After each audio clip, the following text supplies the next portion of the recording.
gotta let it down, 'cause you can run wherever now.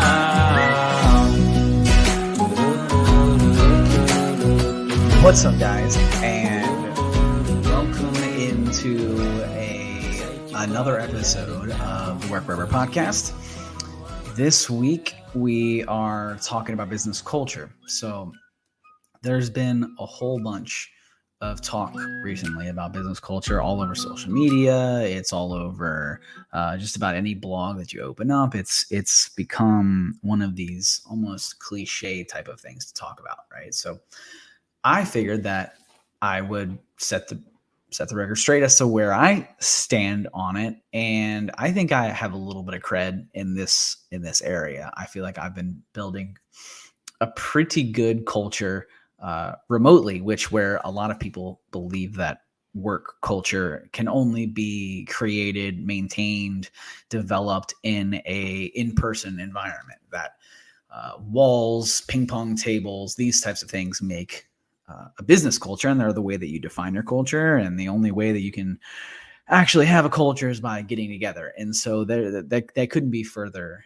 from the truth. In fact, if you look at some of the best business culture out there, a lot of those organizations do have some sort of a remote capacity to it. They're working remote in some form or fashion, regardless of the last 2 years. So I know the last 2 years, lots of organizations have been working remote, but I'm talking about regardless of COVID, however you look at the last 2 years, the best business cultures have always had displaced workforces.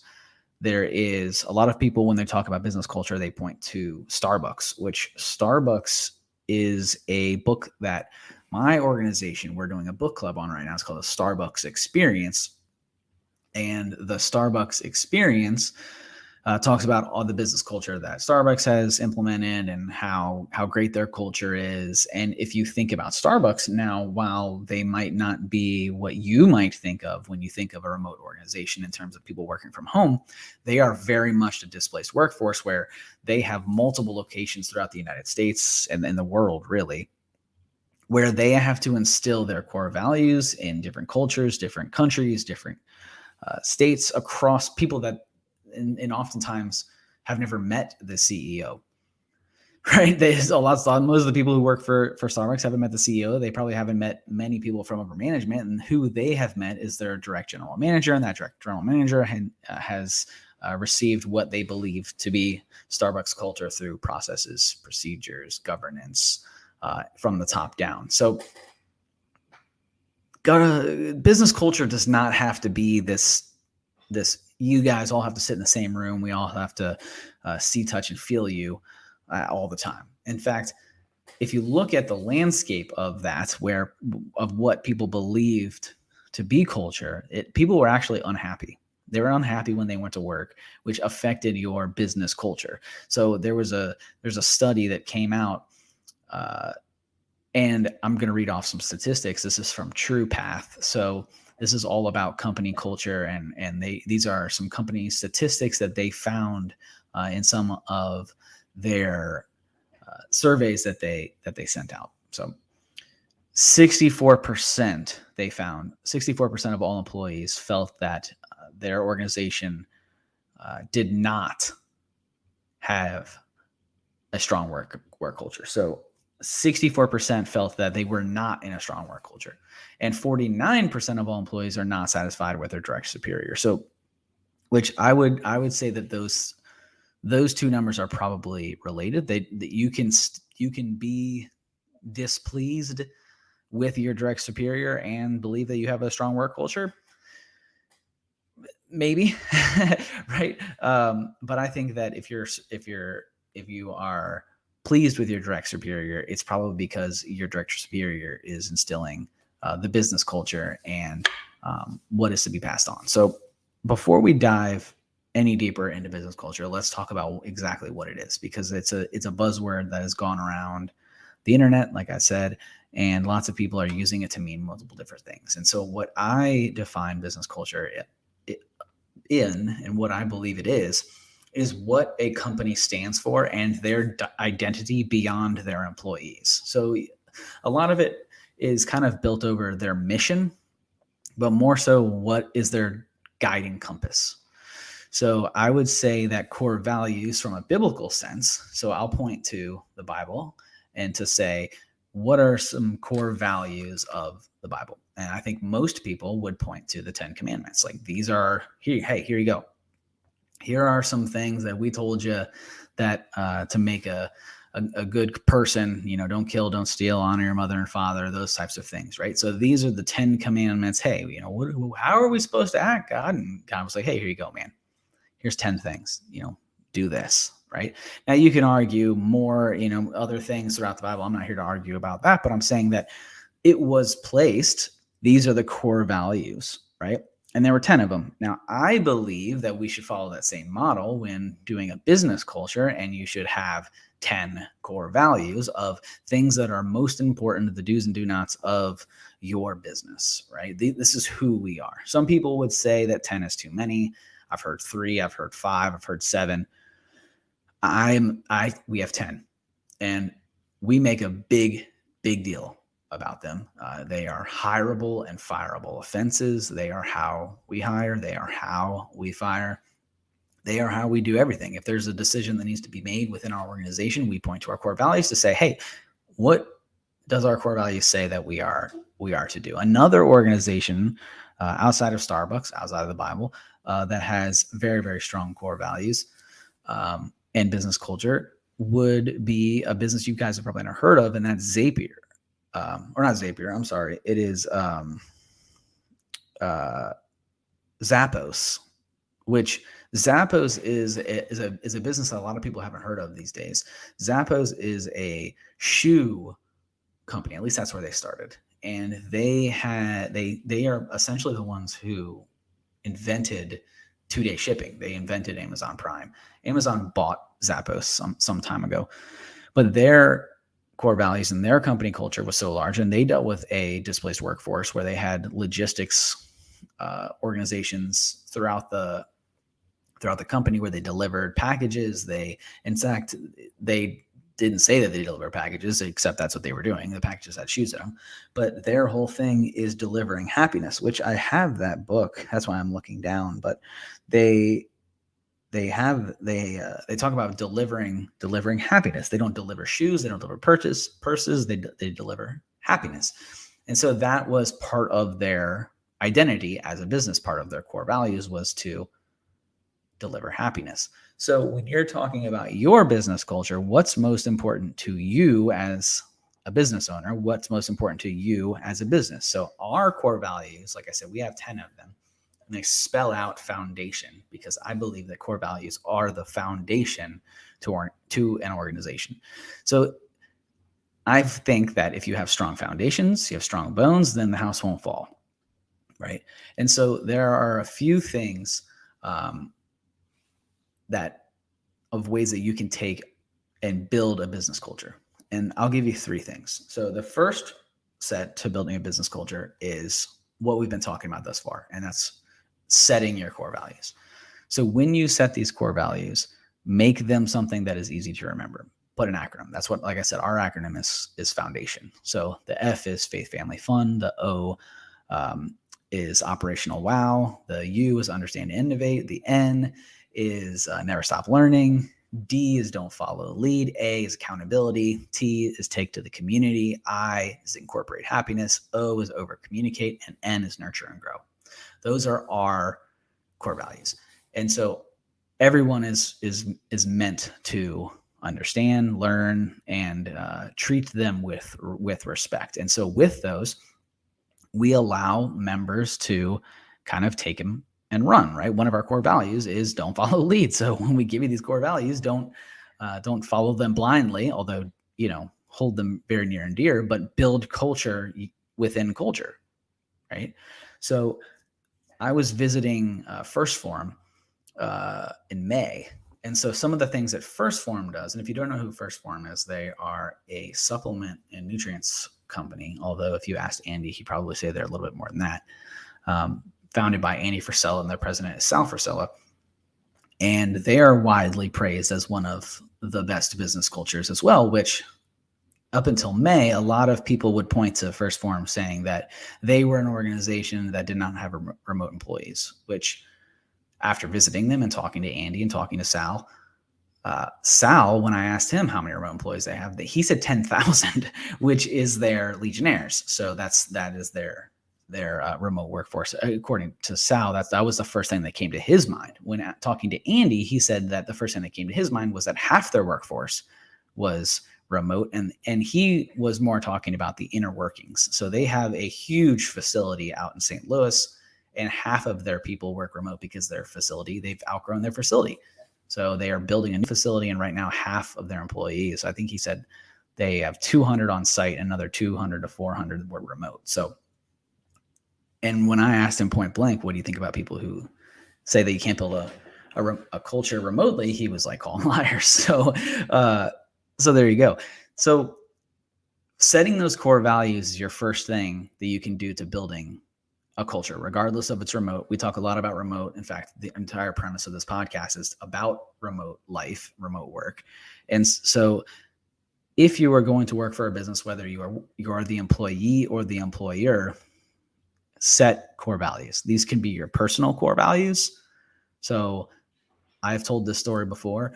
With my personal core values, I am a Redskins fan, or was a Redskins fan, or Commanders, or football team, whatever you want to say. I grew up a Redskins fan, and I am no longer a Washington football team fan. I'm still a Redskins fan. Hail the Redskins, but that's a past thing now. Now they're they were the Washington football team, and then they're the Washington Commanders. And so I know a lot of people who left becoming Washington. They're no longer Washington fans because of the whole name change. I don't really care about the name change. That never really bothered me. It is what it is, right? I have my own views on that, but who really cares, to be honest? It's just a name. What I care more about is my personal core values and beliefs of who I should be supporting. And the owner of the Washington football team is Dan Snyder. And the guy is accused of rape, misconduct, sexual harassment, promoting a toxic work culture, just being an all-around awful human being, stealing, lying, you name it, this guy's done it, right? And so if I am going to say that I have strong core beliefs and values, and I'm going to continue to support somebody who has terrible core values and personal beliefs, what does that say about my own core values? Can I really say that I have strong core values if I'm supporting this person? So no. So I made the decision to no longer support the Washington football team, and I've chosen the Tennessee Titans as my new team. I did some research. Seems like they have a really good, involved owner, and I made sure that I chose somebody that more accurately reflected my core beliefs, right? Because at the end of the day, you're supporting your city, I guess, but there's an owner who's selling a product, right? So I do that with just about every product that I use, right? So here I have my Black Rifle coffee mug, right? So I choose to support Black Rifle Coffee because I support the veterans. I believe that supporting veterans is something that's extremely important, and freedom and all that the stuff that comes along with it, right? So I believe that I go out of my way to purchase Black Rifle coffee. And I have other brands as well that I will go out of my way to shop. I tend to shop small, supporting small business. As a small business owner, I like to go in and support other small businesses. So defining my own core values was extremely important to who I should be supporting, where I should be working, what I should be doing. So even if you're not an employer, this is still an extremely important topic for you. So as an employer, though, it needs to be you setting those core values and then instilling them into your people. So that's step one. Core values is the way to create a strong business culture. Number two is to hire based on core values. So if you're the employee, you should be going and trying to get hired by an organization that has strong core values. But if you are the employer, you should be hiring based on your core values. So there's a few different ways that people hire employees. So there's a couple acronyms that people have thrown around. And I'm going to point to Andy Frisella again, because he points to, he hires off something that he calls HEAT. And before I get into heat, I'll define the old way that typically most organizations hire. And it is ICE is the acronym that a lot of people go by. And the ICE is intelligence. So, where'd you go to school? What's your GPA? How well did you do? What is your intelligence? What's your IQ? What was your SAT scores? Did you get a bachelor's degree, a master's degree? That's the intelligence aspect of it. Let me see your resume. The C is certifications. So they'll take a look and they'll say, what certifications do you, why are you certified to do this job? What have you, achieved? And the E would be education. And so I kind of touched on that a little bit with intelligence, but the education would be, what levels of education? Do you have a high school diploma? Do you have a bachelor's, associates? Do you have a master's? Do you have a doctorate? What level of education are you, right? That's ICE. Typically how most businesses hire, right? Send me your resume. I'm going to throw out the ones that don't match my levels of intelligence, certification, or education that I believe should be necessary to have this position. And that leads to a lot of bad, probably more bad than good, where people are hiring not because of what's best for the business, but what's best on paper. For Sella, at First Form, the way that he has always talked about that he hires is as an acronym called HEAT. And I'm going to screw it up, but I believe it is hustle, empathy, attitude, and trainability. So these are more ways that people are and how they function as human beings. So hustle or hard work, or choose your H there, right? Is how, what can this person show? What stories can they tell? What examples can they give of when they went above and beyond?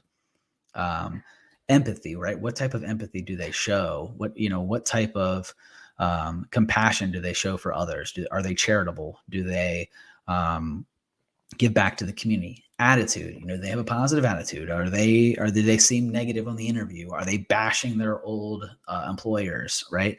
Do they have a positive attitude and positive outlook? And then trainability is probably the most important thing, right? Because let's face it, unless you're doing brain surgery, your job's probably not that hard. And you could probably train anybody to do it. They just need to have the want to do it. So how trainable is somebody, or how teachable is somebody? You talk about athletes. A lot of people talk about athletes where they'll say, how teachable, how coachable is this person? Because that's what makes a great athlete, is how coachable they are. Same thing should apply when you are hiring. And so take those HEAT and apply them to your core values that we set in step 1. Your business culture will be better for it. If you are bringing in people that you believe can instill more good into your core values and not take away from them, then you will be in a better place. It's that simple. That you build your tribe, you build your people to lift up your core values. And like I said earlier, culture builds culture. So if you bring in more good culture, then they will build it. Bringing up First Form again, a lot of the things that they do the national anthem. I think it's like 10 o'clock every day. That was not started by Andy or Sal. That was actually started by a warehouse worker who was like, hey, can we do this? And Andy and Sal approved it. And they were like, yeah, sure, go ahead. That's because they instilled a positive culture of American made, supporting the troops, supporting local, buy American, don't buy cheap, stuff from China, stuff like that. Right. And so the pride in where we come from, that showed into their employees. And so that's now a pretty cool thing. If you ever visit First Form, I believe it's part of the tour where you get to go back there and at 10 o'clock, they play the national anthem, right? That is culture building culture, and that's done through hiring. Now, step 3 is fire based on your core values. So when building a business culture, you need to make sure that you're upholding it for the good and making sure that you're not turning away from people who are breaking your core values. So it doesn't matter how top performer they are, how much money they're bringing into the organization. It doesn't matter how good they are at their job. If you let somebody be toxic, in your organization breaking your core values, it will have a trickle down and it will spread. And people within your organization will start to do the same thing. And then you'll have people who aren't top performers breaking the rules and going against core values. And now you don't even have core values. You just have things written on walls, right? So make sure that you are firing people or disciplining. If you're like, whoa, man, I can't fire right away. I can't fire that guy. Well, then discipline them, suspend them. Like, make sure that you are punishing those who are going against your core values, because if you do not have your core values, you don't have a strong business culture, you don't have a strong business culture, and then you're going to have unhappy employees, and unhappy employees take 15, say these statistics, 15 more sick days each year than the average worker. So that means people are just going to be tapping out. Hey, man, I'm out, right? And then they're going to likely be going elsewhere. Turnover at companies with poor culture is upwards of 48%. Think about that for a second. More than half of your employees, if you have a poor culture, will be turning over in a yearly basis. That's crazy. That's crazy. What a crazy number. Like, can you afford that? Of course you can't, because that's costing you tons and tons and tons of money. It's probably costing you tons of money because you have to train new employees. You have to bring them up. It's costing you money because you can't scale that. It's costing you money because now your clients are disgruntled and mad because you're learning. They have to learn new people's names, and people are different on the meetings, or it's a new person who's fixing their sink, or whatever it is that you do. It's new and change, and people don't like change. So make sure that you are punishing or firing based on your core values, because if you don't fire when you have the chance, the good employees are going to leave. They're not going to stick around for it. So what's worse, losing one or two people who are breaking your core values, or losing the 5 or 6 really good people that had a lot of promise that are leaving because of the toxic work culture? That's up to you. That's your choice. So guys, this is how you do it. This is how you instill business culture. This is how you build a positive culture. I think that I feel like I have a lot of swag here. When it comes to this, we were the 2021 Washington Business Journal Best Place to Work. We were the 2022 Washington Business Journal's Best Place to Work. We were number 3 in 2021, and we were number 6 in 2022 in the Washington, D.C. area. So Maryland, Washington, D.C., and Northern Virginia. So I don't know. We dropped in 2022. I don't know. That's not a good. I actually was kind of like not very happy that we are number 6. But it is what it is, right? But we are an award-winning business culture, so I think that's pretty cool. I think that gives me a little bit of swag here. But guys, that's it. 1, set your core values. 2, hire based off your core values. And 3, hire after core value. Build an award-winning place where people love to work. Guys, until next time, hope you're having a good day. Come on back, grab a drink, sit back, and work wherever. Until next time, guys. Take back our lives. I can work wherever.